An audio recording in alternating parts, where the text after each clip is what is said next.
welcome back to episode number 39.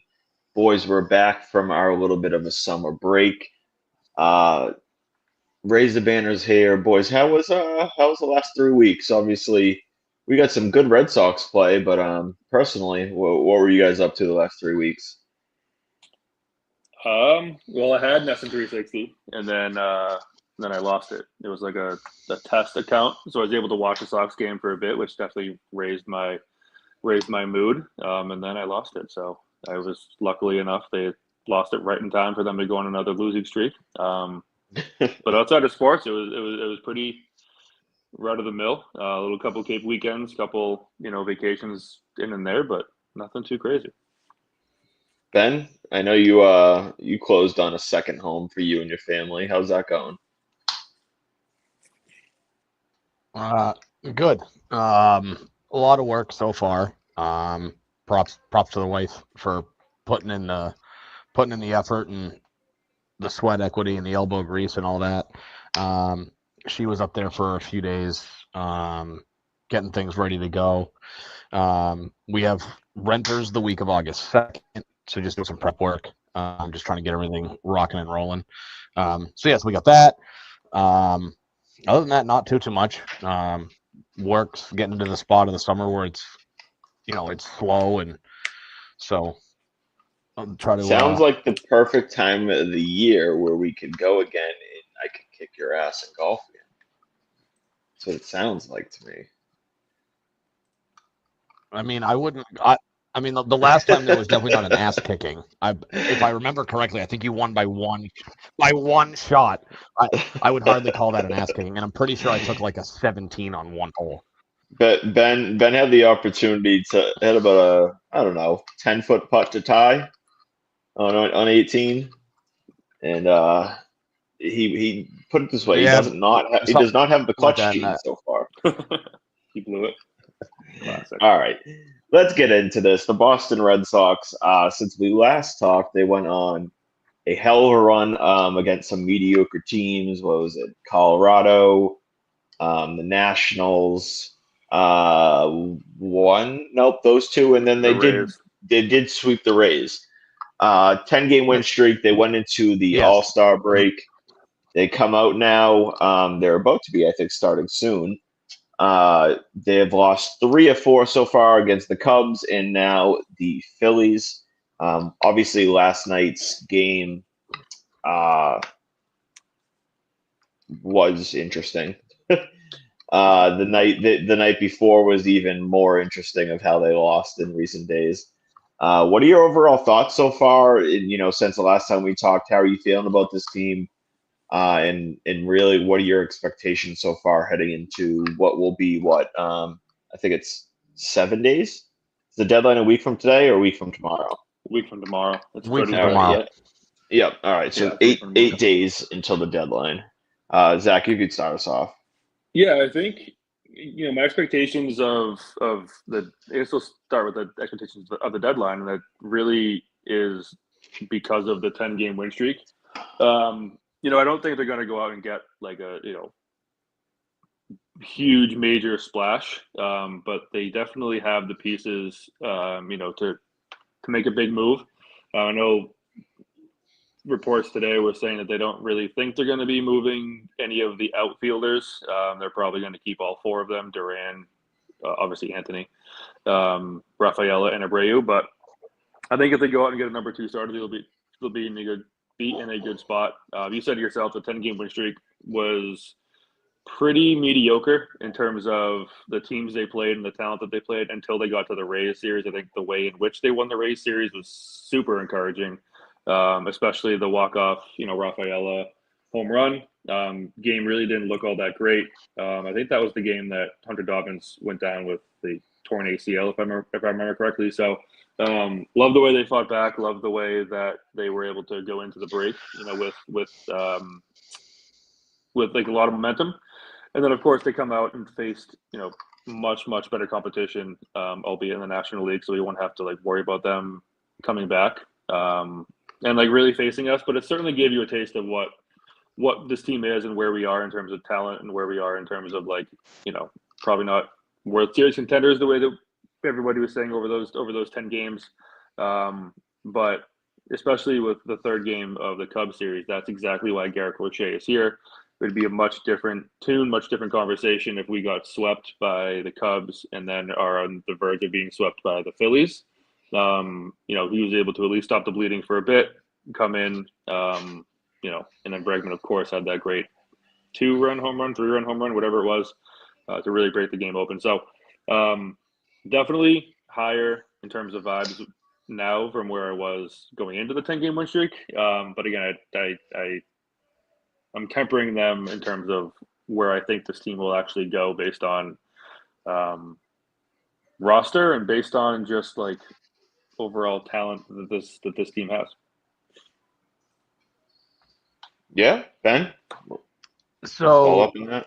I was definitely encouraged throughout the 10-game win streak. I mean, to win 10 in a row, I understand, 6 of those 10 games were against, bottom dwellers, with the Rockies being, the most dwelling of the bottom dwellers that we have in the league right now. But definitely some encouraging signs. Most notably, the bullpen gave up 0 earned runs in the Tampa Bay Rays series.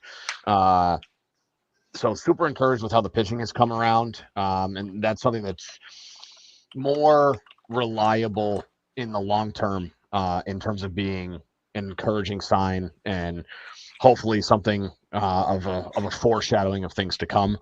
If you can pitch well, I feel like it's easier to overcome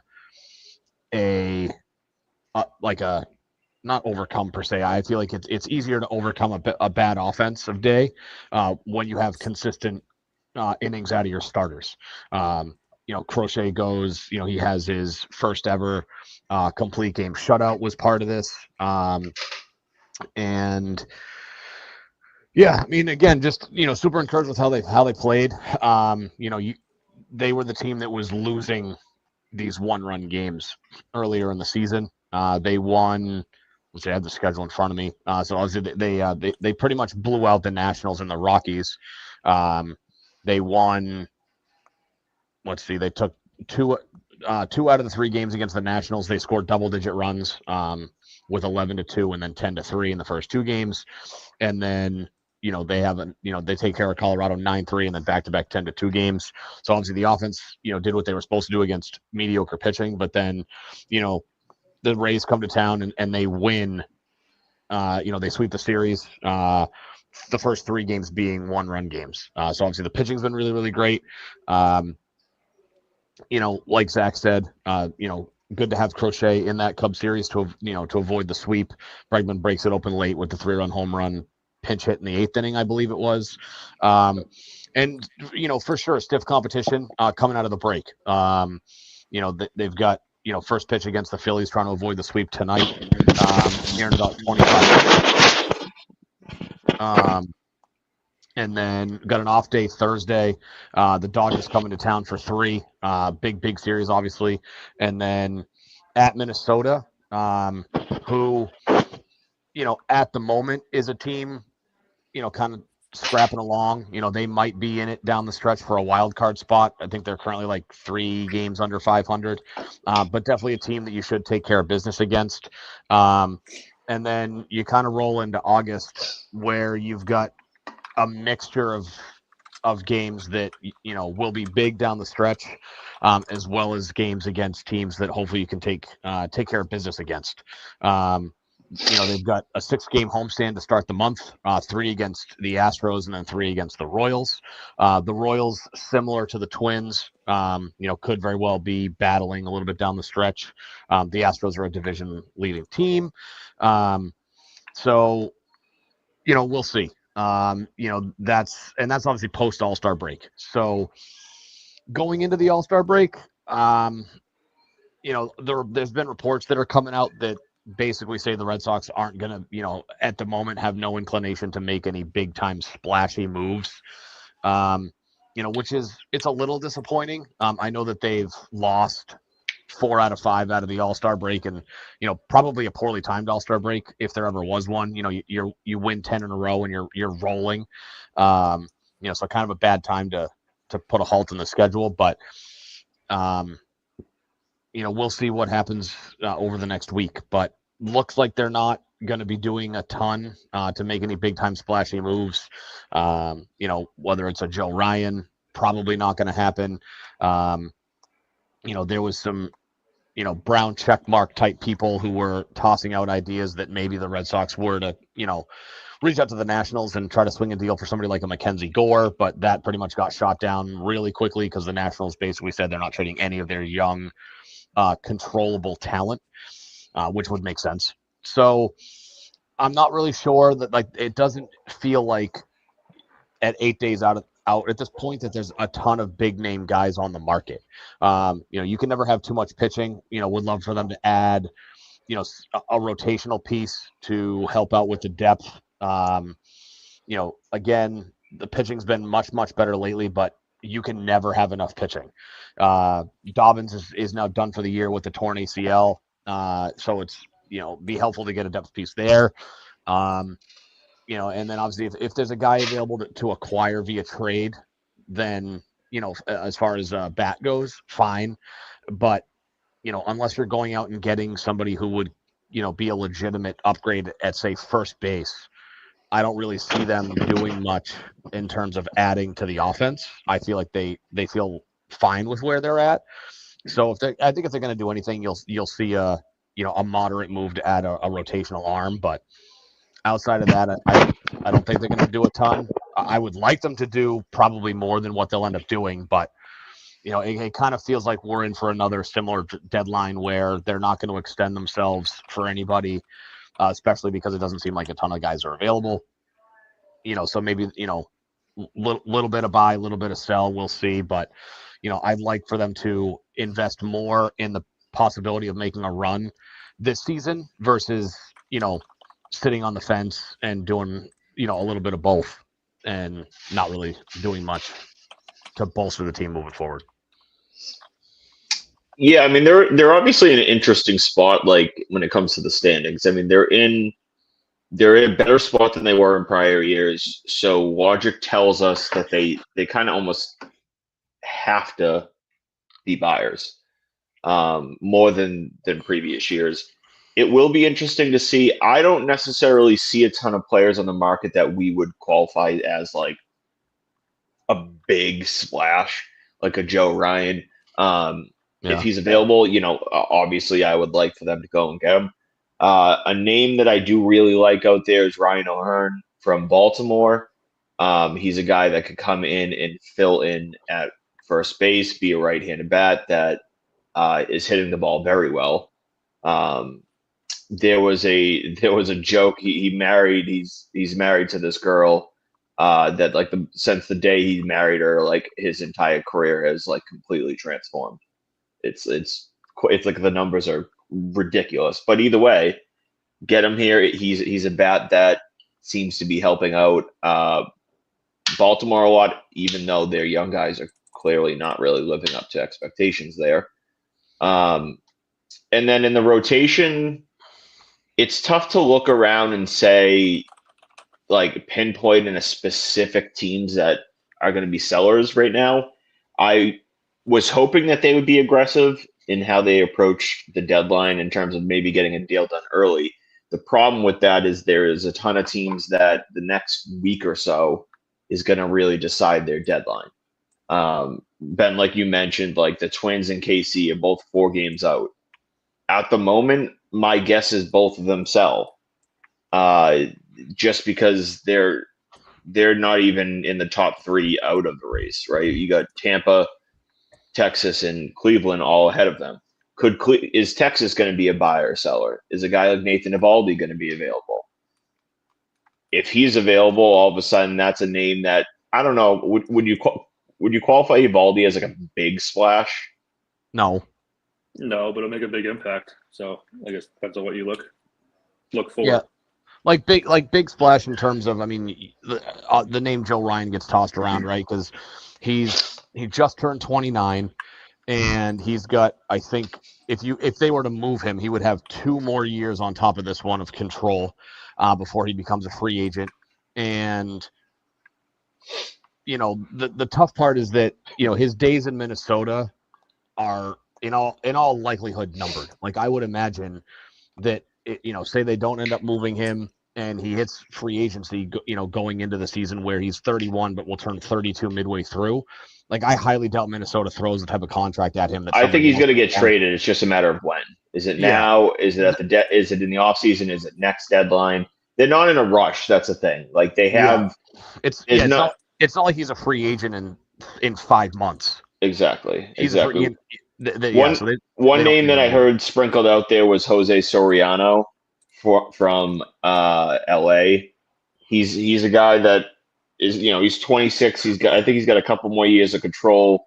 3.83 ERA right now, and with the Angels, is he a big name guy? No. Is he pitching pretty well? Yes. The question with that is like, where does he slide in? Are you replacing a guy like Fitz, who really, since he's been here, has been a mid-3 ERA guy, right? I think his ERA is in like the 3.7s, 3.8s right now. Ooh, excuse me. Since he made his debut last year. Are you guys looking in terms of the rotation like it's got to be a big piece or don't bother in the rotation? Or are you open to that guy that's maybe a 3 or a 4 in the rotation? Not for a 3 or 4. I think, probably mostly just because I'm expecting, them to not necessarily break the bank in a similar way to that they did for Crochet. I don't, I can't see Breslow opening up the prospects, for that type of a haul.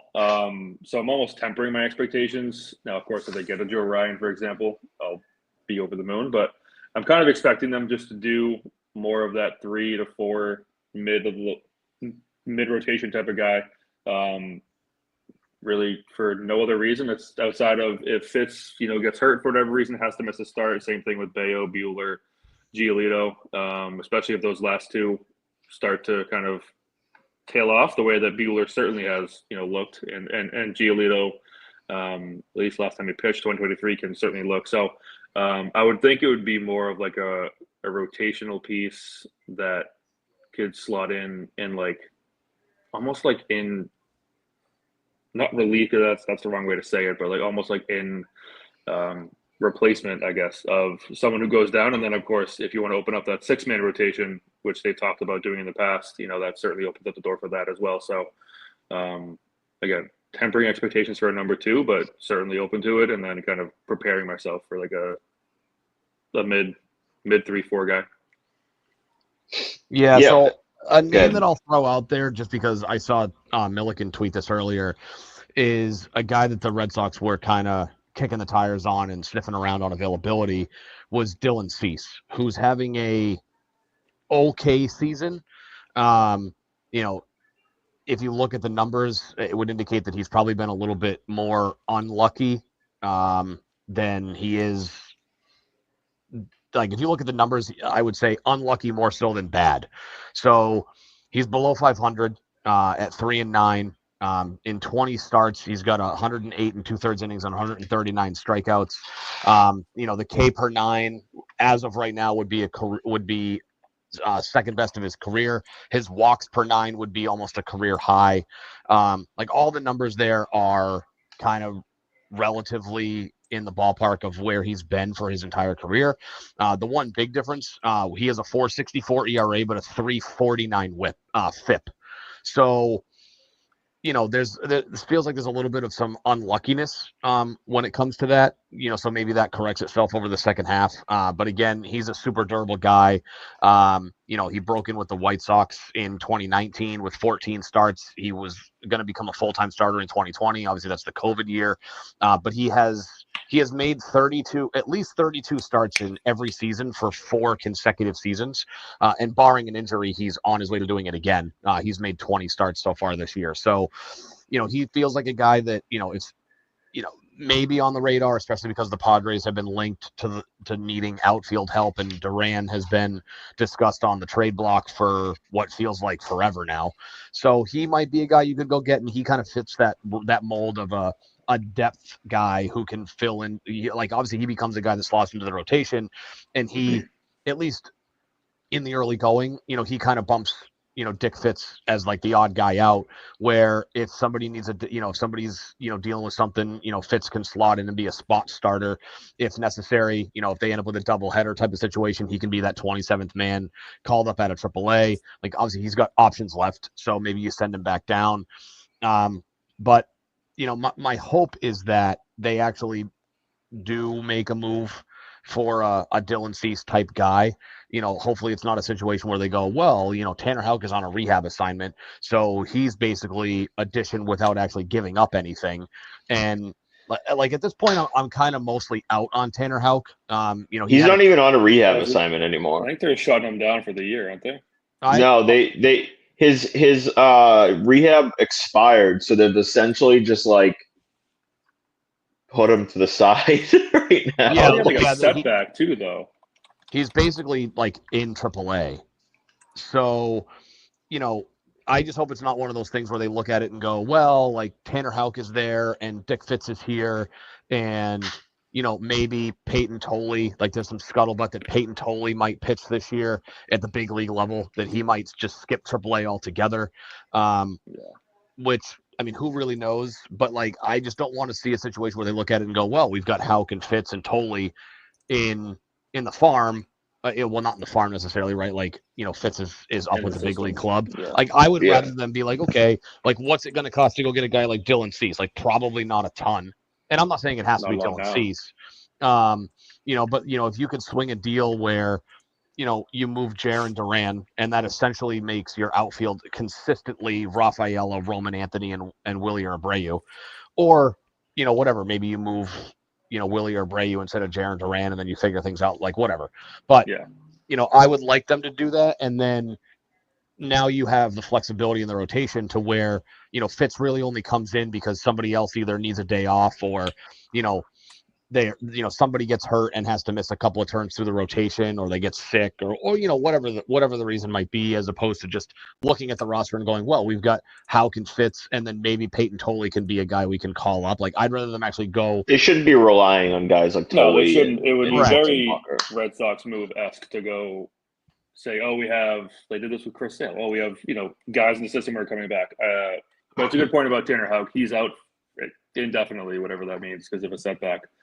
He got pulled off his rehab assignment. But in terms of guys, a team that makes a lot of sense for them is to match up with the Royals. Yeah. They got Michael Walker, who if they want to shed salary and unload, he's just been consistent for the last few years, but he's owed a good amount of money. They have 2 more years of control money that he's owed. I think it's like $32 million over the next 2 years. But he's been sitting at a 3.62 ERA over the last over the last few years. I mean, he was here a couple of years ago. It was like 11-2. He was nasty. He's going the last 4 years. 3.32 ERA with the Sox, 3.22 with the Padres, 3.35, 3.62. So, like, the dude's just kind of been rock solid for them. You get Seth Lugo, who has a player option next year. He's almost certain to opt out, given how he has pitched. He's sitting there at a 2.95 ERA. He's been nothing short of fantastic for the Royals in terms of, like, a bet and a contract. And then there's obviously Chris Bubic, who is a really tough read because he's only got 1 more year of control after this. This is his breakout year. You know what I mean? So it'll be interesting to see how much teams trust this version of him. But he's another guy that could, he's not on Joe Ryan's level, but in theory could be a pretty significant ad if they want to go down that road. But really, like, looking at those 3, and if you go in the order, Walker's probably the cheapest. Lugo will probably cost a good amount, but he should be seen as a rental. And a guy like Bubic is on probably a tier above. I mean, he's sitting at a 2.38 ERA. He's been nothing short of great. Is there any of those 3 that jump out to you? Like, put it this way, in terms of gauge the rough price, and the players and their contracts, who would you be most on board with? I mean, Seth Lugo, just for the fact that they were in on him last year, and I think it was last year, until the price, got a little bit too high for them in terms of salary. Finished like second or third in terms of the Cy Young. They should have gave him I think he signed for $345. They should have given it to him. There's no reason not to give him that. There's no reason not to give Michael Walker the same contract. To be fair, I understood not giving Seth Lugo that deal. He had never been a full-time starter at that point. He was 31 and had never been a full-time starter. 2020 hindsight. 33 and never been a full-time totally starter. 2020 hindsight. But yeah, so I understood that. I mean, the Royals took a little bit of a risk, and it's paid off tremendously. Granted, they're not 100%. Doing anything. No, but it's going to be valued performance to contract. It's been a great signing for them. Yeah. So I would go with him just based on again, I think the Red Sox sort of interest in him in the past. And then just if you're asking me, Michael Walker, just because again, another one the Red Sox had in the system didn't want to pay for whatever reason, and then he's gone out, as you said, Matt, and had just 2 or 3 great years since then. And then the third guy you said I'm not too familiar with. So in that order, it'd be Lugo, Walker, and then that third guy. Yeah, so I mean, I think it's unrealistic that that Chris Bubik would get traded. He's definitely the least likely, but he only has 1 more year of control. So if there's going to be a time to move him, it's probably now, especially because he's peaking at his value pretty close to it. Yeah, true. But depending on how things go over, the next, I would say 4 to 6 days is really going to dictate what the Royals decide to do. And so, it could be a Houston type deal where we're playing Kansas City when the trade happens. Yeah, right. They just send Chris Bubik across the field like we did with Christian Vasquez. Yeah. I mean, because he still has 1 more year of control, that's why if this was his last year of control, I'd say it's way more realistic that they move him, just because again, his value is peaking really, really high. So I mean, he's the guy that intrigues me the most. He's the youngest of the 3 at 27. Walker's 33, Lugo's 35. I think that, I would say the tough part with Bubik is he is 16 1/3 innings away from surpassing his career high.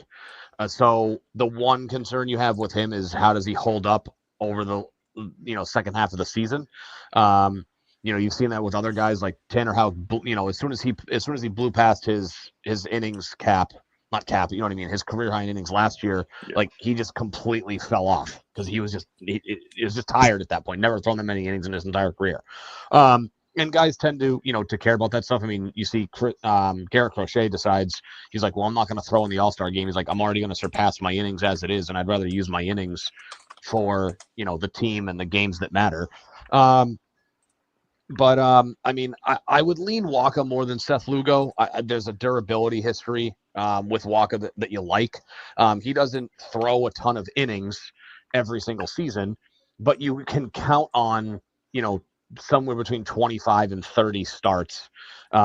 He's not going to be, he doesn't strike out a ton of guys. He's a career 7.9 walks per strikeouts per 9 innings. But he doesn't really, he doesn't walk a ton of guys. Doesn't really get beat, it doesn't really get hit around a lot. So, and he had really good success with us. You guys brought it up in 2022. He, in 23 starts, he went 11-2, 127 1/3 innings. He had a 1.15 whip. 1.115. So really good year. So that kind of makes sense. But, again, preference Bubik, but realistically, I would say Walker before Lugo, but either one of those guys, would kind of fit that mold as a mid-rotation guy that can help out and eat some innings and be good for you. Lugo's I wouldn't be upset about Lugo. The thing is he's opting out. He would be crazy to not opt out of his 1 year, $15 million deal because he can. A team will give him $360 probably on the market this offseason, or at minimum a bigger per year on a 1 or 2 year deal. And so he's a guy that you'll probably have to give up a pretty good penny for, and he might leave. I'm kind of leaning more with you, Ben. It's like Bubik is interesting. I would have a lot of interest depending on the price, but Walker's a guy that I don't think will cost a ton because of the contract that he's owed. Not that it's like anything crazy given his production, but there are just not a lot of teams that are able and or willing, to take on a deal like that and take on money in future years. For the Sox, if they add a guy like Walker, okay, you go into this offseason now, right? And you have Crochet like installed as your 1. You have Bayo installed as, let's say, your 3. You have Walker installed as your 4. Now that goes and says, a guy like Giolito you could bring back, depending on how things play out with Bueller, like he could be back, but you have a rock solid 3 guys already in the mix. And that is really important because I mean Bayo the way he's been pitching could be your 2, right? And if Walker's a mid-3 ERA guy, then that's pretty good for your 3. So I'm for a guy like Walker because, like I said, I think he's owed. I want to say he's owed 18 this year or next year, 14 the year after, and then there's a player option or a team option. Yeah, right here. So he's owed 18 million cash this year, and then 14 in 2027, and then there's a $14 million club option. So in theory, like you have his control for another 3 years after that if he continues to pitch well. 2 years, 32 million isn't really anything crazy for a pitcher either, especially a guy that's giving you mid 3 ERA range. That's probably one of my favorite targets on the market for them, given the price, because I don't think it will cost a ton. I mean, maybe you're looking at a top 15 prospect in the system and maybe like a top 30, like two mid-tier guys, 2 guys that are expendable in your prospect system, as long as you have a good idea of your system and you're not giving up guys you think that are underrated, obviously. You could go and move like a Cespedes and maybe that's it. Or 2 lower tier guys like a Blaze Jordan or something like that. I think it would work, and I think that would help this team now and in the coming years. Because, like I said, it gives them more stability in the rotation beyond the season, which is big. Because they, as much as we have Fitz, Dobbins is going to be out for at least half of next year. They'll still have holes after this year, right, with Giolito and Bueller. So I would like to see them. This would give some stability to that and help right now. So that, I mean, he's pretty high on my list going around the league.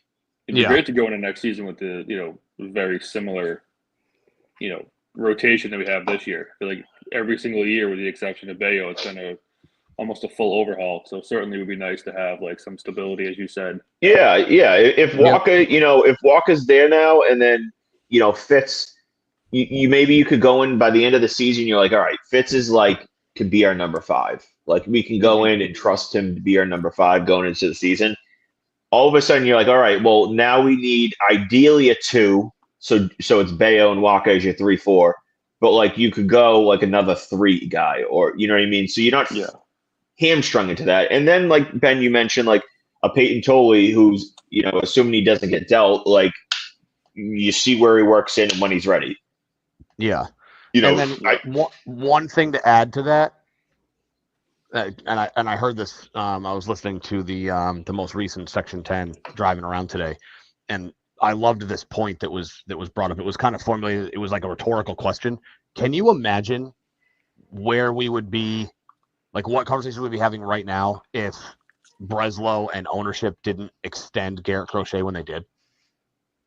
Yes, he would be yes. Oh, he's yeah. Here, right. Obviously, yes, he's here next season because I think if they say they didn't extend him, what did he have? 2 more years? Like he would have been here in 26 and 27 before he actually hit free agency, I believe, Or or was would it have been done next? I think he was done next year. Or was it next year? But like, can you imagine like what his price tag would be if the Red Sox started the conversation today versus whatever it was?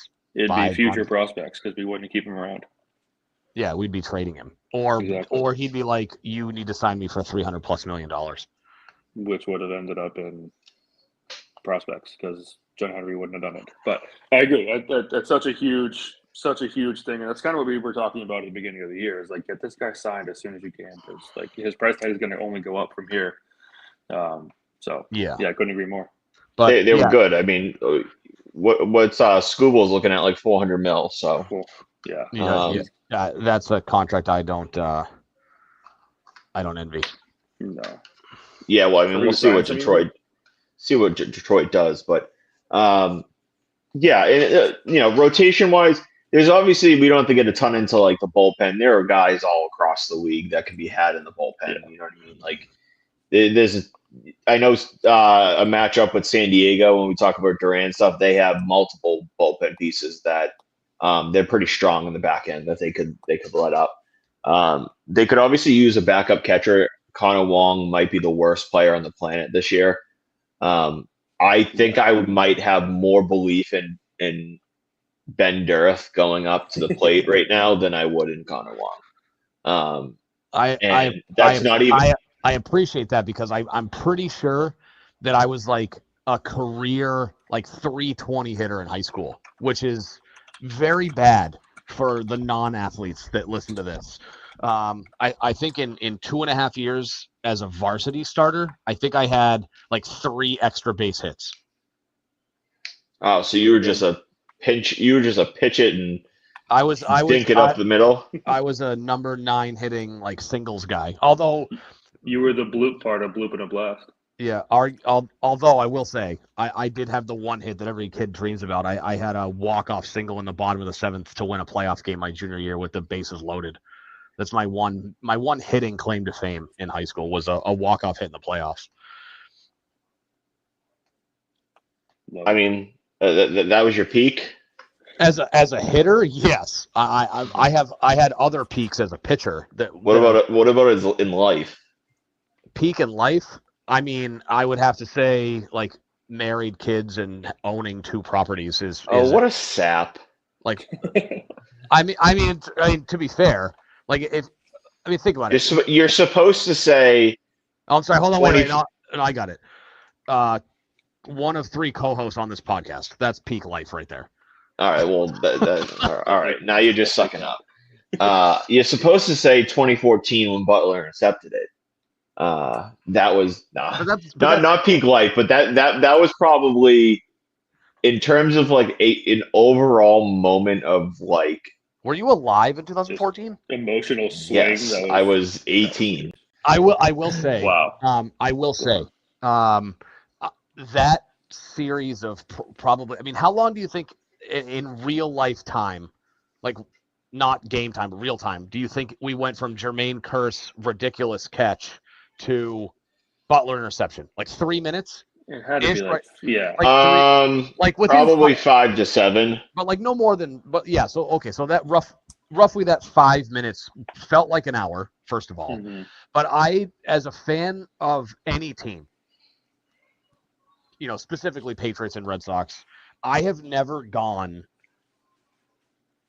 in such a wider swing of emotions over that short a period of time in my entire life. Because obviously 2014, they still, Brady still hadn't won a 4th ring. And the last memory we had was, well, I should say multiple memories, but you had Walker dropping it. Well, I was going to say you had the David Tyree helmet catch in 2007. And then you had the like insane, like Manning just off his back foot throws it 40 yards downfield and just drops it into the one spot. In 2011, the Mario Manningham catch, which like obviously the David Tyree catch is way crazier, but like the placement of the ball in the 2011 Super Bowl, the best throw I've ever seen. And then and I hate giving you that Manning credit. A top 5 throw, that I've probably seen as a fan. Ever seen. Especially given the moment, yeah. Yep. And then, of course, there's the Welker drop that would have sealed the game, right? Not Like to mention, that sequence of events. not to mention the Giants had 4 fumbles that game, and we didn't recover one of them. That would have helped. I did maybe not. getting. I did not remember that. Yeah, they kept talking about it on the broadcast. I don't know how I remember that, but I remember being very disappointed then. I try to black out both of those games because, I mean, granted, like the 07 Giants were a better team than I think the 11 Giants. Yeah, our defense was just so bad in 2011. But like the Patriots 2011 team was, I mean, obviously, like this goes without saying, the 2011 team was like doesn't hold the 07 team's jockstrap, right? But like in 2014, like going from like their Jermaine Kearse like freakazoid catch that sets them up on the 1 yard line to then 2 plays later the Malcolm Butler interception, like that, like such a wide range of emotions of like utter depressed, like I can't believe I'm watching this happen again with this freak catch. We just won the Super Bowl. And then like the Malcolm Butler picks it off, and I'm like, yeah, just total and just like it was utter chaos at my house. That was that. My roommate cried. Like like shed a tear, like sobbing. I just got into my underwear and jumped in a pile of snow. When I was like, Nick, you got to stop doing that. So wait a minute. Does this mean that before that play you didn't have underwear on? You just dropped trout? No, I say stripped down to my underwear. Oh, all I heard was that you. I put on underwear and then. Wait, you got to go put on some. He's like, it was in that moment. It was the strongest push of joy. I have to go hide this rock hard boner and jump in the sand. Oh, that's good. Kyle Schwarber, 2-run home run. Great start. Anyways, I'm watching it on my TV, and I think you're ahead of me. Yeah, would have been nice to pay him less than $20 million a year, and he's only thanks, Time. Is fucking hit tanks. But thanks, Time. You had to pay. It's a good transition though, Time. To the New England Patriots. There's not really a ton to talk about, but training camp started today. I think Drake May went 11 for 12. The offensive line supposedly looked rough, which, I mean, isn't exactly shocking. It's, the defense always has advantages in early training camp and stuff like that. But, what are your early oh, good God, Bryce Harper home run. This is going wonderful. Dude, you're ahead of me, bro. What is this? I get notifications. I have the Apple Sports, so it's like 30 seconds ahead. I'm literally watching it on ESPN.com as we're doing this. But, he just says first pitch. He tags it. That's perfect. Oh, anyways, lame. Anyways, I was just trying to launch the NESN 360 app, and it's an ESPN exclusive, which is nice because I can stream it on ESPN. Yeah, where do you get that NESN app? The Google Play Store is where I downloaded it from. No, do you use my login for that? No, I do not. Nope. Okay. 94 down the dick to Bryce Harper. Yes, you do. Third row. I don't know what you're talking about. I don't know what you're talking about, Matt. Yeah, you jackass. Because you said you're supposed to owe me a round of golf this year. Speaking of that. Yes, I am. I still owe you a round of golf. Anyways, the New England Patriots. What are your early thoughts? I mean, like I said, there's not a ton that's happened, but what are your early thoughts heading into training camp and how you feeling right now about the team? So early thoughts, it's very encouraging that Stephon Diggs got full medical clearance.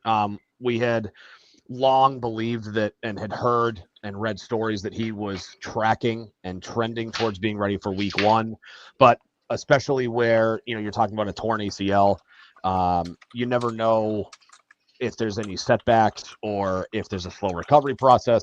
So super encouraging to see that he's got full medical clearance and that he can go through a full camp. And I'm sure that they're going to slow walk it to a degree. Like he's not going to be out there on the 11-on-11 and 7-on-7 drills at 100% running, full routes in those cases.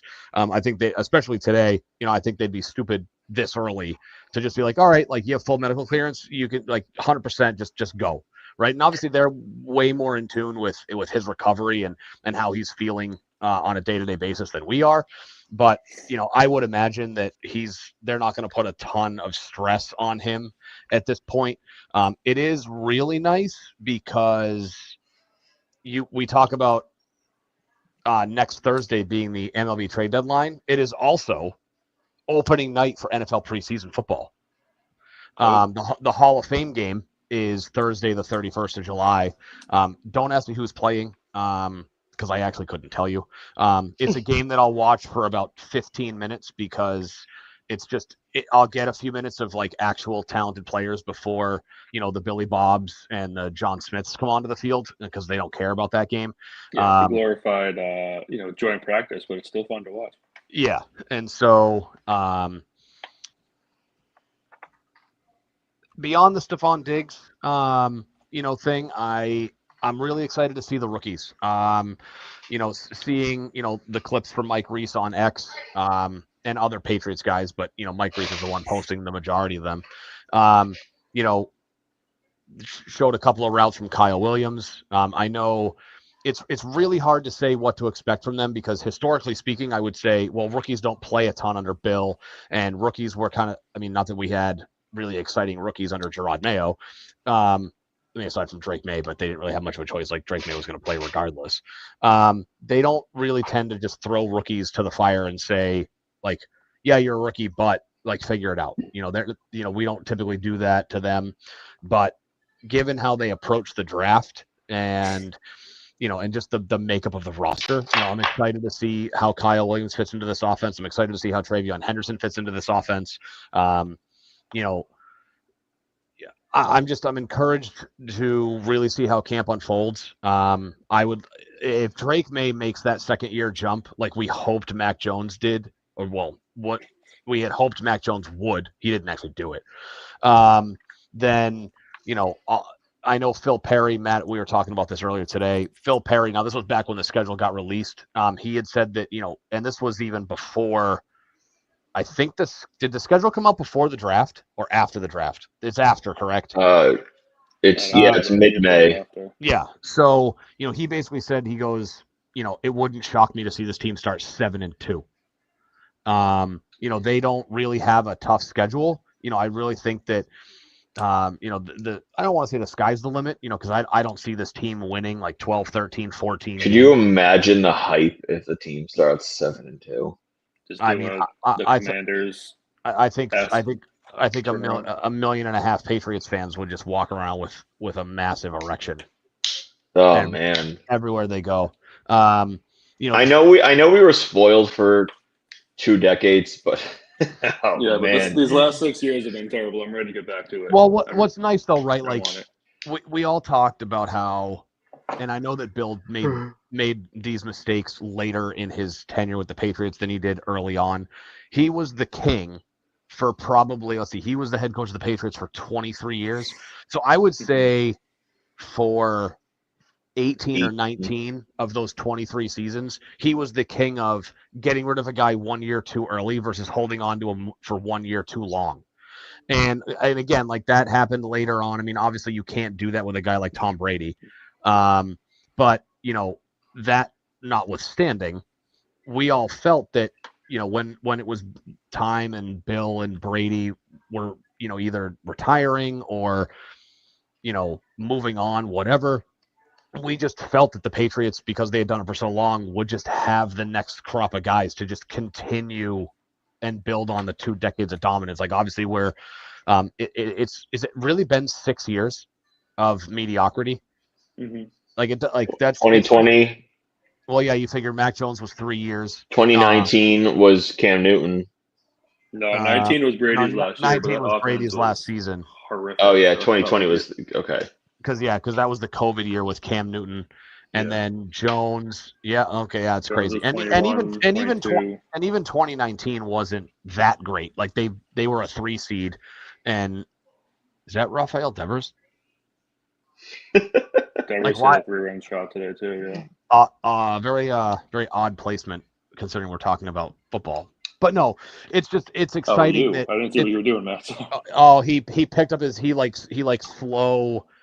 He had his. I was like, I went and he slowly, yeah.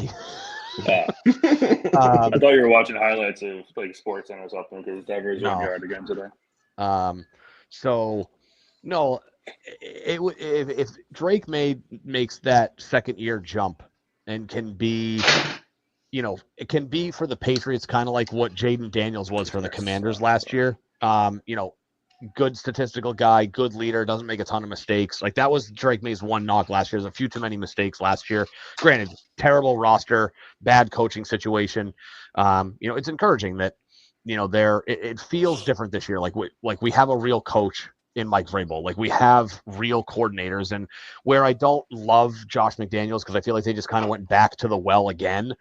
It's not like Josh McDaniels is a bad offensive coordinator. He's creative. He spent time learning like modern college offenses so that he could better prepare for his next OC job by studying like basically Drake May's class of QBs. Like, okay, like what makes these guys successful? What plays work? How can I adapt my playbook to the modern NFL quarterback, it's nice to see that he was doing that. But like it feels like we have a normal operation again, that it's not this piecemealed, let's just promise the head coaching job to a guy who's never been a head coach. And I know that I feel like we kind of all gave Vrabel Gerard Mayo a fair shot to prove that he was worthy of it. And he just wasn't, he wasn't 2 months. Yeah, he just wasn't the right guy. And I'd like to see him be a good coach someday. And maybe he'll hopefully learn from this and be a good coach, but just wrong time, wrong situation for him.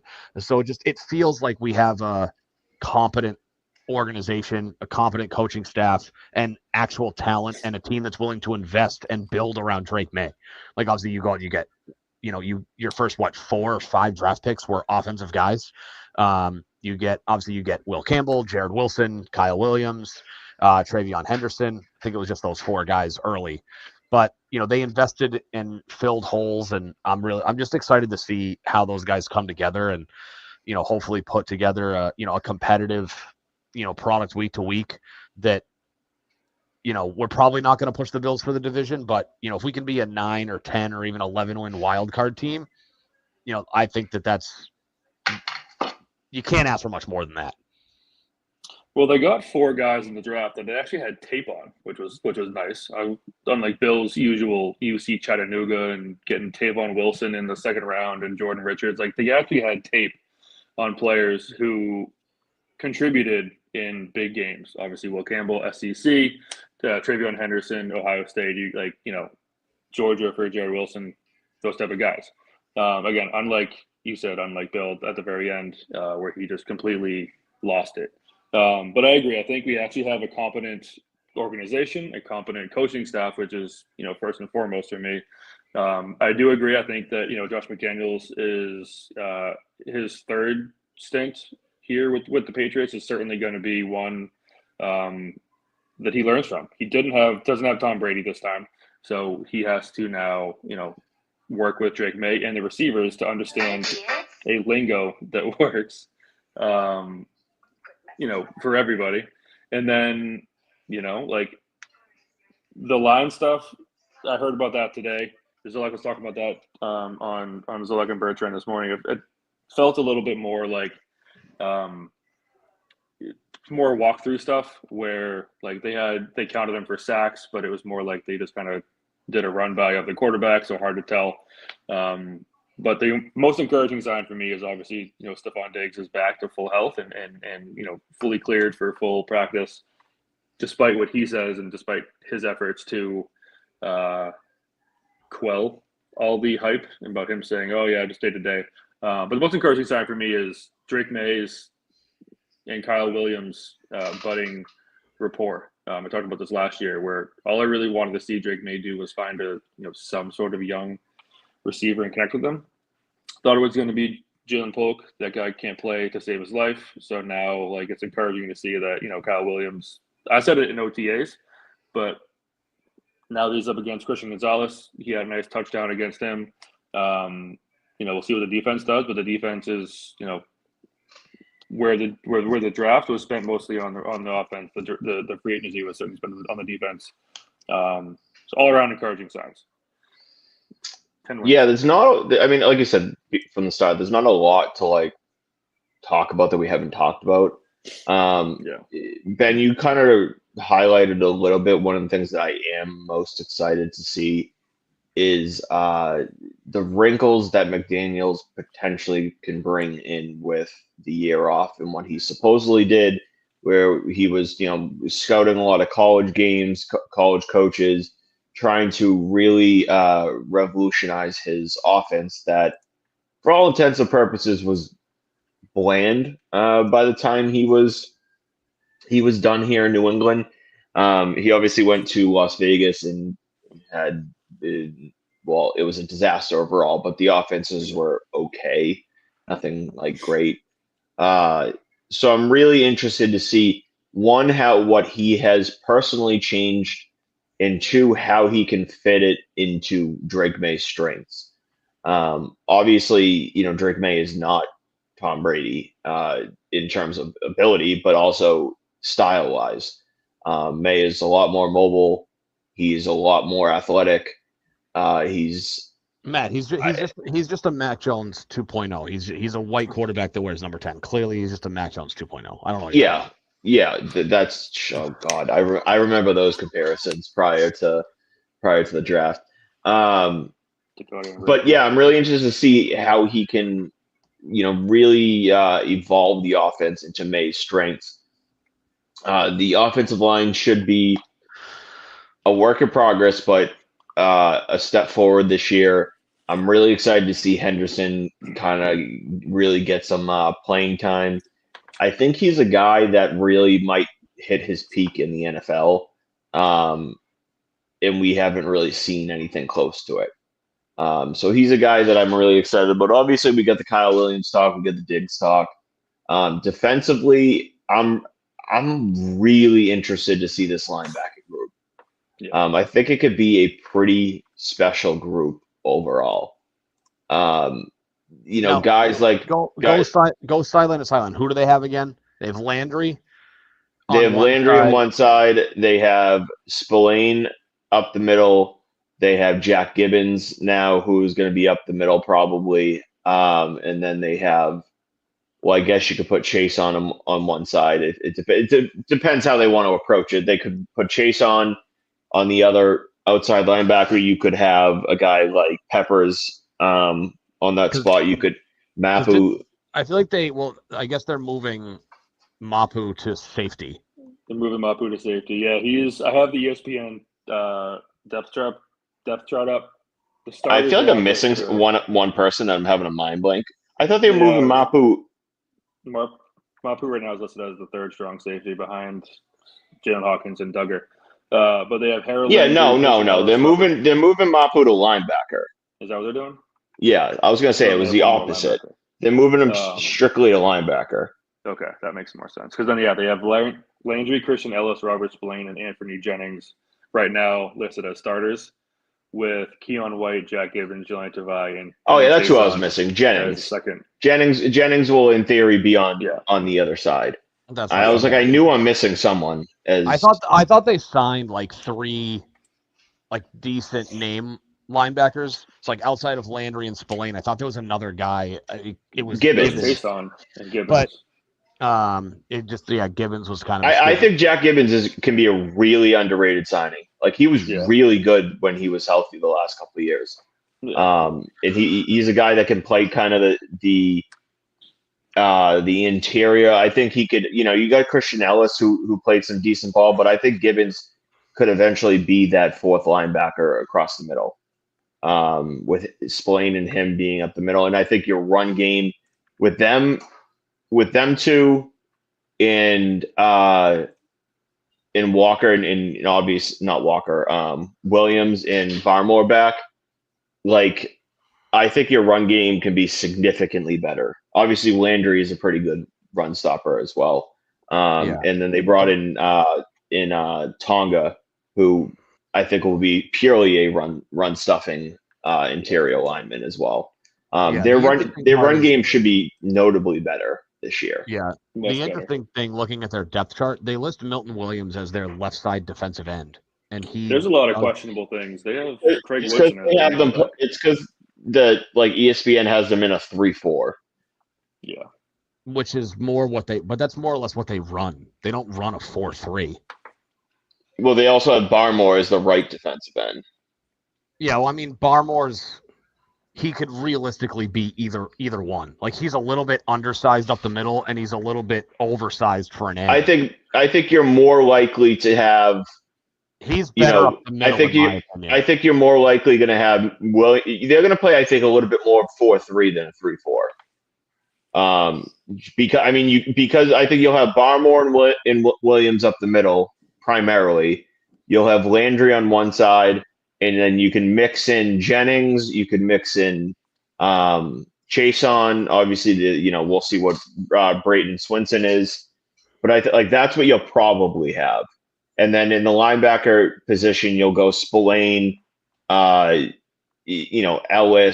Gibbons, Duggar, Peppers, Mapu. Like they'll mix in guys in the 3 spots after that. Yeah, Patriots.com doesn't list an unofficial depth chart yet. So yeah, I think you're more likely to see a 4-3.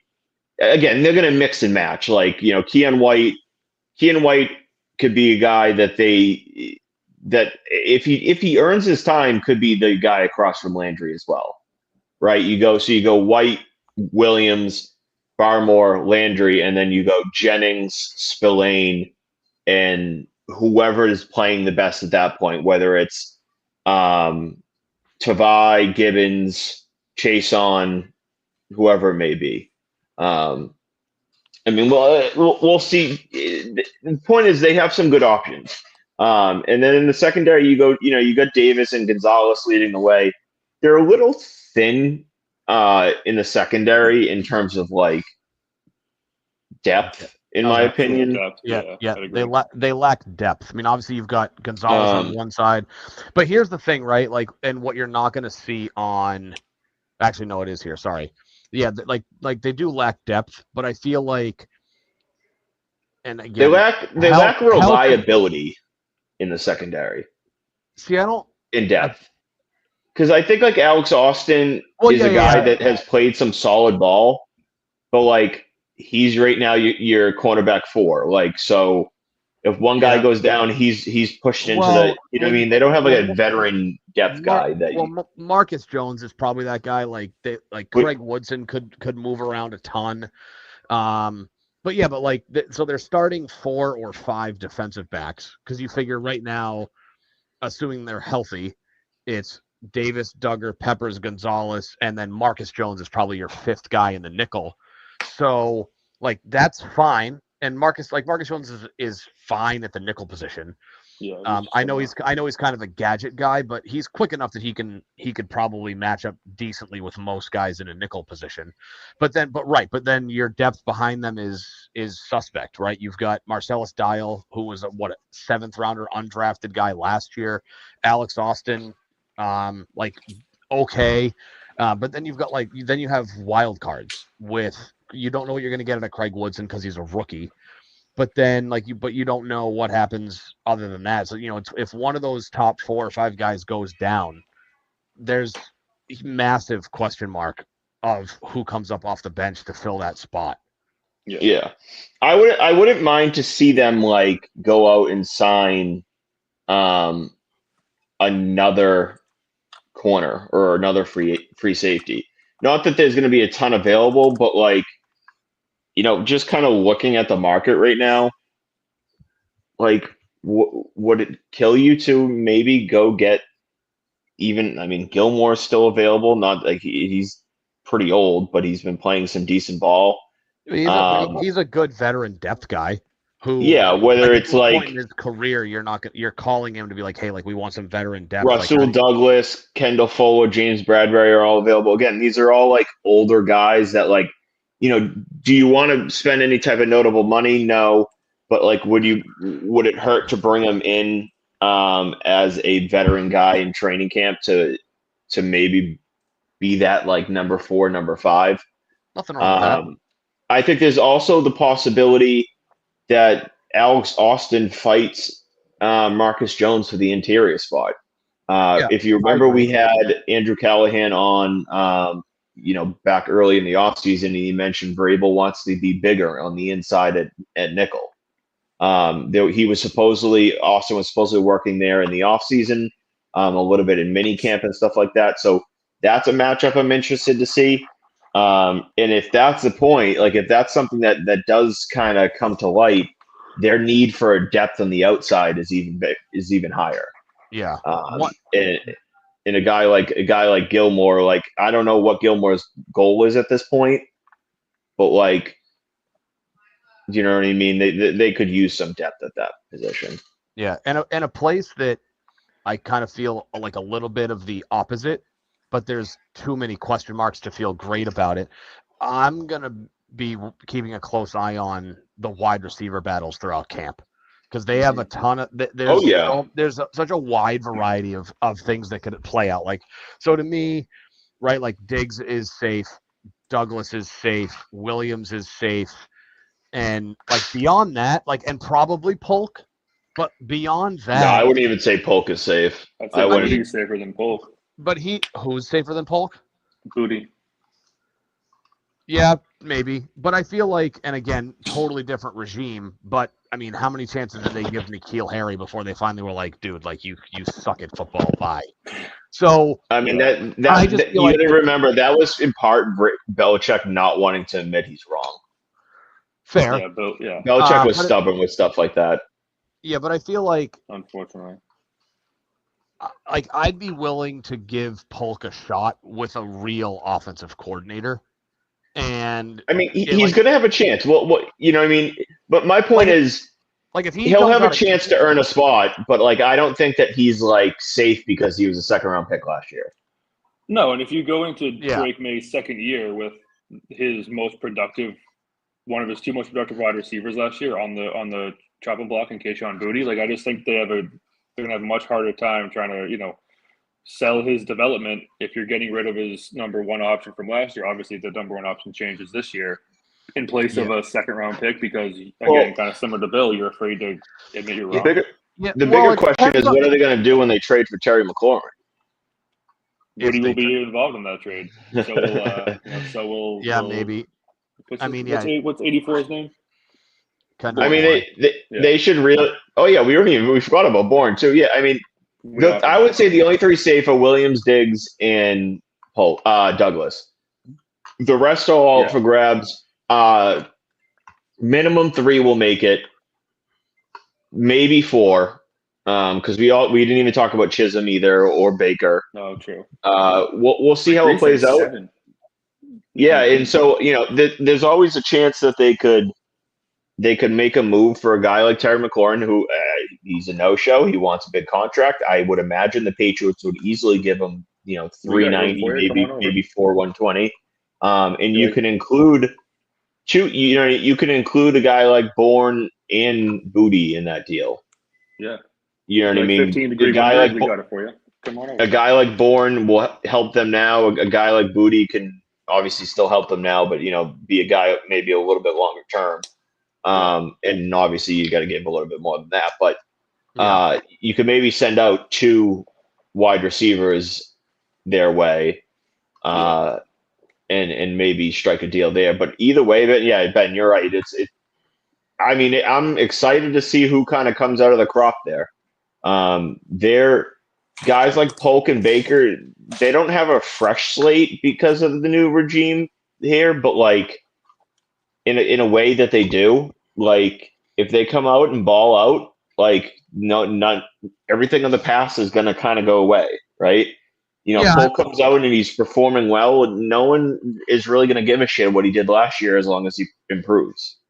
Yeah, the tricky part too with like that next crop of guys, right? Like outside of Kyle Williams, the Kayshon Boutte's, the Kendrick Bournes, the Jalen Polks, like those 3 guys. The tough part is that, like, what role do they play, right? Because you figure as it's currently constructed, the Patriots don't have that traditional outside, like, number 1 type wide receiver. And I'm not saying talent, but like the guy like a Justin Jefferson, T. Higgins, Jamar Chase, like the bigger bodied outside guys.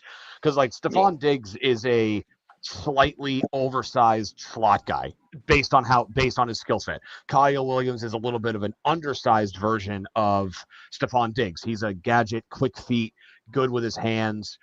For the most part, I know he had a handful of drops that made you go like, huh? But, great with the ball after the catch. Like Douglas, same thing. Like Douglas is your typical inside guy. Like Mac Hollins is basically like a, again, not production wise, but he feels a lot like a Jacoby Myers. Like decent speed, can get open, finds a soft spot in the zone, and he's a reliable, like move the chains kind of guy. So it's like I feel like they have a ton of guys who play similar roles, like outside of Mac Hollins, right? Like, but like again, like Kendrick Bourne in his heyday, he was a, he's not a traditional outside guy. Like Booty kind of fits that mold, but he's not the build of a guy you would just put on the outside and say go beat corners down the field. He doesn't have the speed. Right. It'll just be interesting to see like who fits into what role, because where they don't have certain guys pegged into certain spots, it'll just really boil down to, again, outside of the guys that we mentioned, it's really going to boil down to like who is putting in the effort at camp in practices, who's absorbing who's absorbing the playbook, and like who's actually producing when it's in the preseason. Granted, I understand preseason, it's kind of like spring training in baseball. Like there's a giant asterisk. You got to take it with a grain of salt, because especially the later on you get, like some of these guys are, especially on offense, are going up against guys who will, like, they're going to be playing arena football, somewhere else in 6 months. But it's really going to come down to like who's putting in the effort and who's producing in camp. Like who is making the tough catch when it needs to happen, who's beating defenders across the middle. Like that's really what it's going to boil down to, because there's so many guys that offer the same skill set. It's really going to boil down to just who's the most productive of those guys versus, who's the best. Right. But again, it's like those guys aren't going to start over Diggs and Douglas. So, no, they're gonna push on reliability and consistency at those spots. Yeah. They're not gonna push so much. I think they'll push more for that than like maybe upside, but guys that are reliable and consistent. And that's why a guy like Bourne, the only reason I think he has that chance is because he's a veteran guy that knows what he's doing out there. But at the same time, like, are you gonna keep him over a young guy like a Chisholm or a Polk and stuff like that when you're thinking about the future? I mean, I don't know. Big picture, I would like to see them move. I think they're gonna end up moving one or two of them. Yeah, I would expect Bourne's, like, unless they make a trade, like unless they trade Kayshon Boutte for a guy that's not a wide receiver, like guys that to me are on the outside looking in: Kendrick Bourne, Javon Baker, and then there's three guys I've never even heard of, so they're obviously on the outside looking in. They have one guy in their team whose name I can't even pronounce. It's Demir blank Umpsey. Like don't know. Like he's an undrafted free agent guy. Yeah, he's not making the team. But like you figure, like aside from those safe guys, and Chisholm kind of feels like he's more than 50% safe, only because of the money they gave him. They gave him a decent, like for an undrafted guy, they gave him a decent amount of guaranteed money for an undrafted. He's also a white slot receiver. So. Yes, and we all know how Josh McDaniels loves his Caucasian 5'10", 200-pound slot receivers. Yeah. But yeah, I mean, I think it's really going to come down to who fits the system the best, and and who can be a guy that they can say, hey, Stephon Diggs is gassed because he's old AF. Like we need somebody we can count on, and like that's what it's going to come down to. Like nobody fits into a spot because there's nobody else behind him on the depth chart pushing him. It's going to be a full-blown open competition, I guess. It really, in those final 3 or 4 spots, like you said, they're all got a pretty similar position. So, I mean, it's wide receiver in my opinion. I'm really looking to see McDaniels and what his wrinkles can be in the offense. And then as a whole, the defense has got a lot of potential. We'll see. I'd like to see them in how the approach is going to be under Terrell Williams. He's back, by the way, which is good, but. Yeah, another home run for Philly. It's 4-0. Yeah. I don't even want to get into it, but all right, that's gonna wrap it up for this week. It was good to get back at this. We'll be back to our weekly schedule for the foreseeable future. Any final thoughts, final words, boys? No, it's good to be back. We're getting into the meat of the summer. Red Sox games will hopefully matter for the next 2.5 months. Hopefully longer. Yeah. I meant more so for the regular season. They've it looks like they're heading towards being swept and being 1-5 out of the All-Star break, but they'll have an opportunity to try to right the ship. Not good. But then, Patriots training camp, their first preseason game, I think, is in like 2 weeks. I'll have to look at the exact date. It's usually the first Thursday in August. So, getting into the meat of the summer with the Pats and the Sox, and, hopefully there'll You be got Brady's statue game. Brady's statue game is what, August 8th? Yeah, that might be the first game. That sounds about right. Yeah. All right, Zach, any final thoughts? No, as Ben said, good to be back. Only one last Red Sox take, I guess, is that we talked about the pitching and bullpen and everything else, but first base is a real need. Abraham Toro can't be a major league. Rhino Horn, baby. Rhino Hearn is a good one. If you really want to make, you need to stop watching Steve Peralt on Fox News. I don't watch Steve Peralt or Fox News, but no, first base there's a real need. Get a real first baseman. Enough with the platooning. Romy Gonzalez is a nice player to have. Abraham Toro is falling off. And if you really want to make a splash, Christian Campbell should be made available. He is sucking in Worcester, and I think this team has ruined him mentally. So get what you can for him because. Yeah, I mean, it will all depend on his value. We don't need to dive too deep into that, but if someone will give him a top 30 prospect type value, and I mean top 30 in the MLB, which is what he was before the season, then yeah, if the deal's right, I would consider it. But all right, that's going to do it for this week.